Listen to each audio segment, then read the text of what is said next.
Bueno, muchísimas gracias. Yo me adelanté porque quería ver si podía compartir Está bien, no, no, perfecto. exactamente.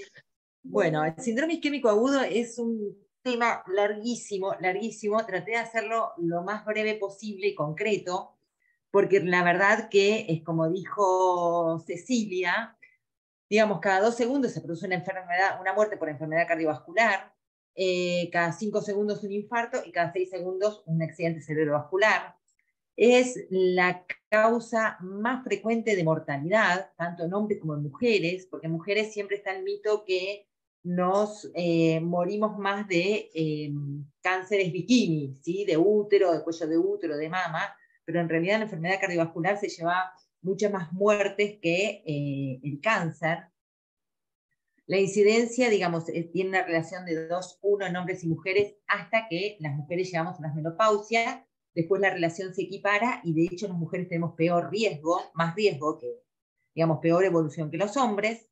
Y, digamos, la cardiopatía isquémica se va a aumentar cerca de 3 veces en los próximos 20 años.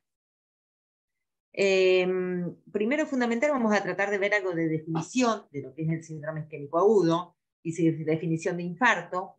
Esta es la definición clásica del infarto agudo de miocardio, donde tenemos 2 de los 3 criterios siguientes, que son los síntomas típicos, la elevación de enzimas cardíacas y los cambios electrocardiográficos, que también los vamos a desarrollar más adelante. Entonces, el infarto es la presentación aguda de la cardiopatía isquémica, que incluye la angina inestable, infarto con o sin onda Q y la muerte súbita de causa cardíaca. Eh, digamos, sería otro capítulo diferente al que había hablado Cecilia recién, ¿no? Que esto es agudo. Eh, entonces, es la afección miocárdica originada por un desequilibrio entre el flujo sanguíneo coronario y las necesidades miocárdicas causadas por alteración de la circulación coronaria de manera aguda.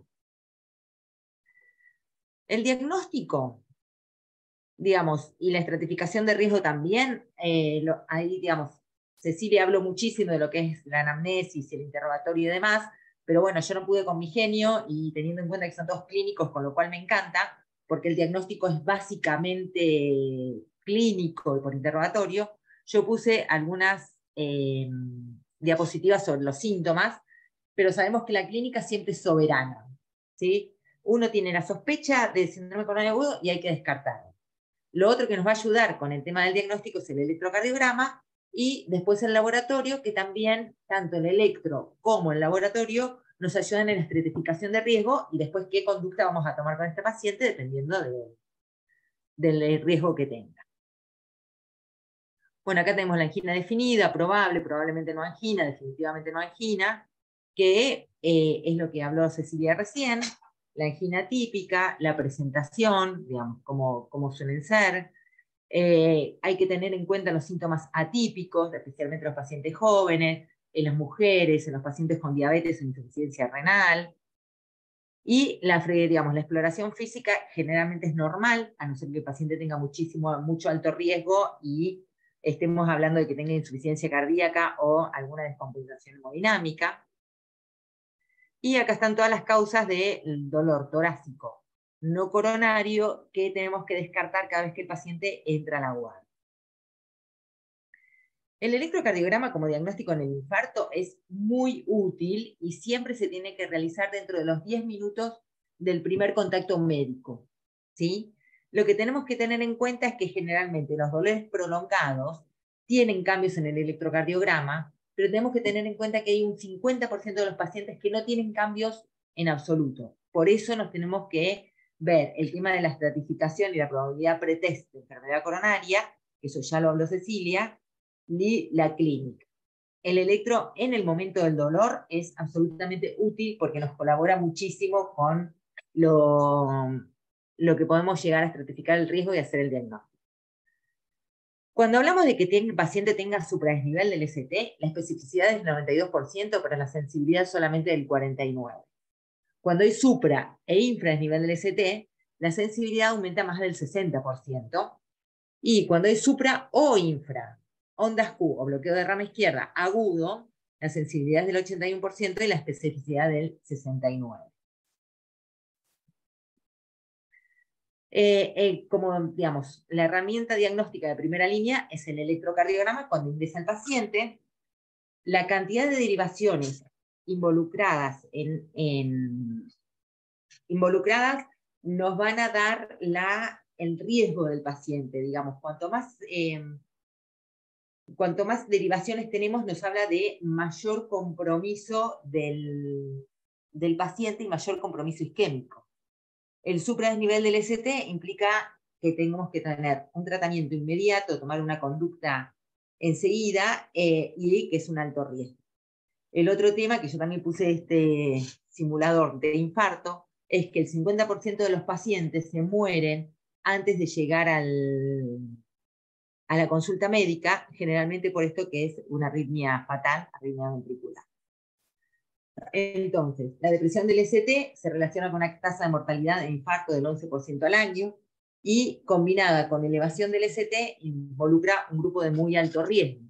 ¿Por qué? Porque también involucra que hay más caras del corazón afectadas, hay mayor monto isquémico y muchas veces lo que tiene es que el infradesnivel del ST es especular de un supradesnivel del ST en otra región del organismo. Del organismo, no, del corazón. También hay que tener en cuenta, que es lo que siempre hablamos, que un electrocardiograma completamente normal no excluye la posibilidad de un síndrome coronario agudo. Estas son las enzimas en el infarto, la CPK y CPK-MB, que dura hasta 24 horas la CPK. La troponina puede estar la ultrasensible, digamos, disponible y elevada en 1 a 2 horas. Y la mioglobina generalmente es la más sensible, que se, digamos, eleva muy rápidamente, pero generalmente no está disponible en nuestros hospitales.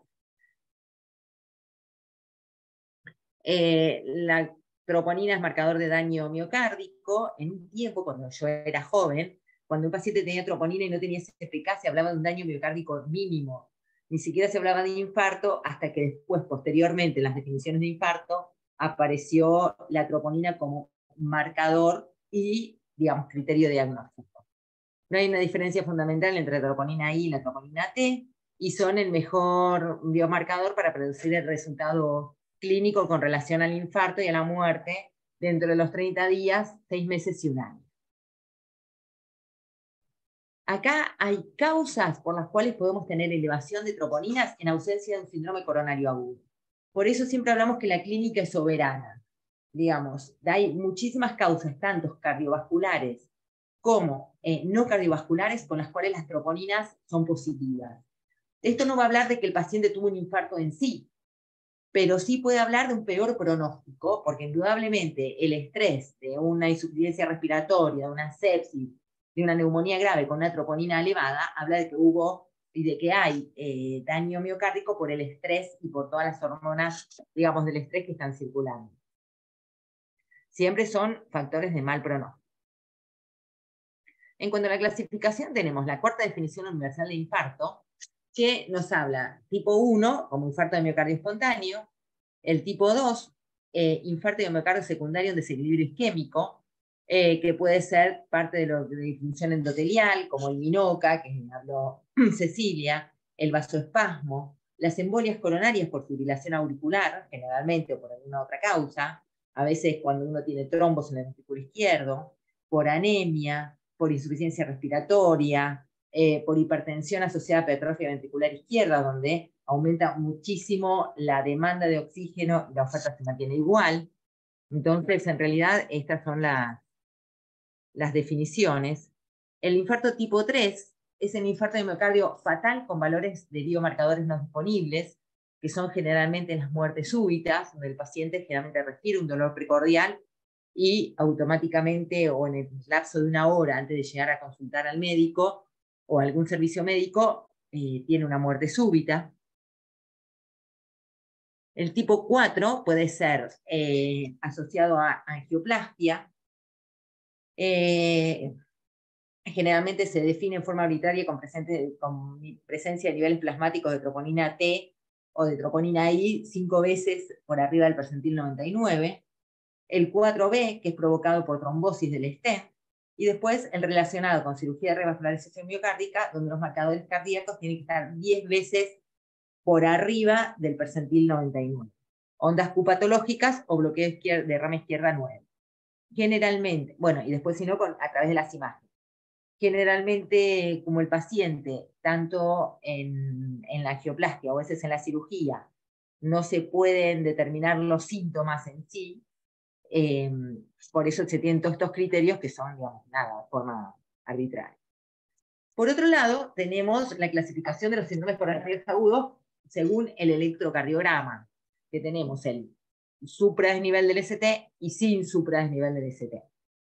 A su vez, tanto supradesnivel del ST como infradesnivel del ST puede ser tanto infarto, angina inestable cuando no hay marcadores positivos, y el infarto con supra y sin supra pueden evolucionar a infartos con onda Q o sin onda Q.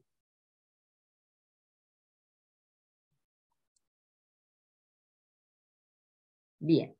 Sin supradesnivel del ST es lo que le digo, podemos tener el infarto en la angina inestable o infarto sin supra, que va a estar dando tanto por la clínica, el electrocardiograma, que puede tener cambios o no, y las enzimas.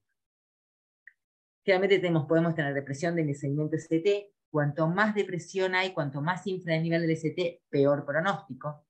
Cambios en la onda T, sin cambios o normal, o ondas T picudas, que es lo previo a el supradesnivel del ST. Acá tenemos injuria subendocárdica, infradesnivel del ST. La isquemia subepicárdica con ondas T negativas, que generalmente son simétricas, a veces son difíciles de diferenciar de la hipertrofia. Acá tenemos la isquemia subendocárdica, cuando tenemos las ondas PT picudas, que es el signo más sensible de sufrimiento miocárdico y más precoz.